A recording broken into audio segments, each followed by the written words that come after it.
Personne, répètent les cyclopes. Donc tout va bien.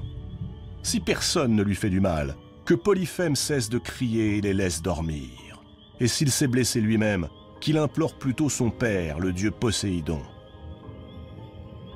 Et les cyclopes repartent, agacés d'avoir été brutalement arrachés à leur sommeil.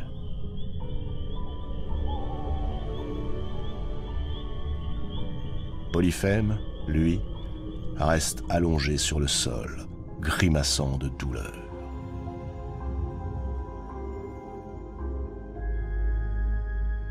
Le danger s'est éloigné. Les hommes respirent à nouveau.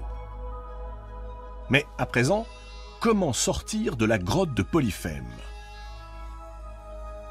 Tous se tournent vers leur roi. En silence, Ulysse leur désigne les brebis rassemblées dans un coin.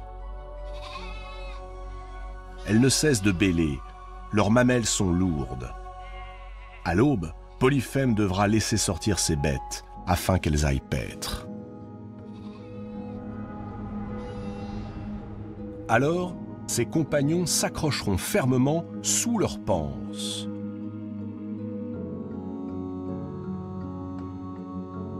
Désormais aveugle, Polyphème ne pourra pas les voir, et leur fuite est assurée. L'espoir renaît doucement dans le cœur des hommes. Mais cette nuit-là, tous restent en alerte, guettant le moindre geste du monstre assoupi.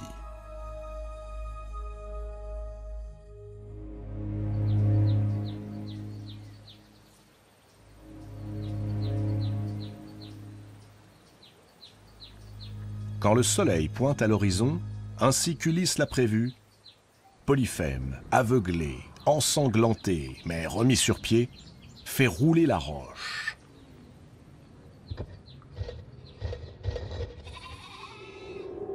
Il appelle ses bêtes, qui aussitôt se dirigent vers la sortie.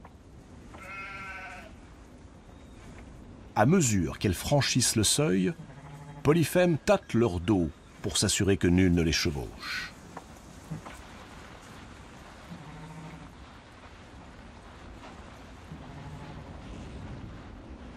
Ulysse et ses compagnons ont réussi à s'échapper. Ils sont libres.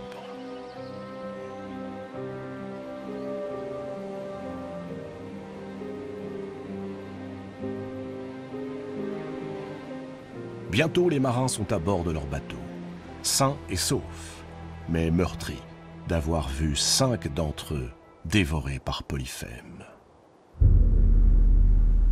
Ulysse ne peut contenir sa colère et hurle sa rage au cyclope.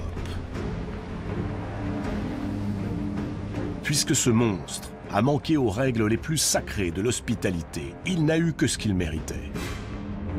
Et si désormais quelqu'un l'interroge sur son œil aveugle, qu'il lui réponde que cet œil a été crevé par le vaillant Ulysse, roi d'Ithaque, fils de Laërte.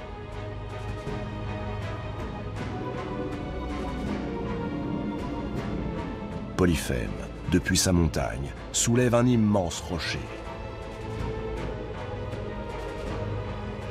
Pressentant le danger, Euryloque et Polythèse ordonnent aux marins de ramer, vite, loin du rivage. Le cyclope jette alors le rocher de toutes ses forces à l'endroit précis où se trouvait le navire un instant auparavant.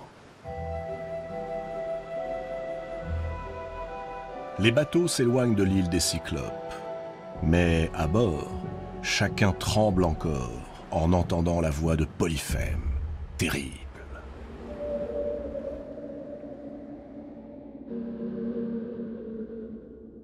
Polyphème appelle son père, Poséidon, le dieu de la mer.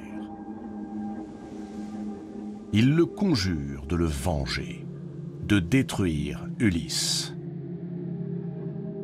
Que jamais l'homme qui a crevé son œil unique ne puisse rentrer chez lui à Ithaque. Et si le destin veut qu'il retrouve tout de même sa patrie et sa belle demeure, alors que Poséidon fasse en sorte qu'il n'y parvienne que le plus tard possible, après avoir souffert 1000 maux et perdu tous ses compagnons.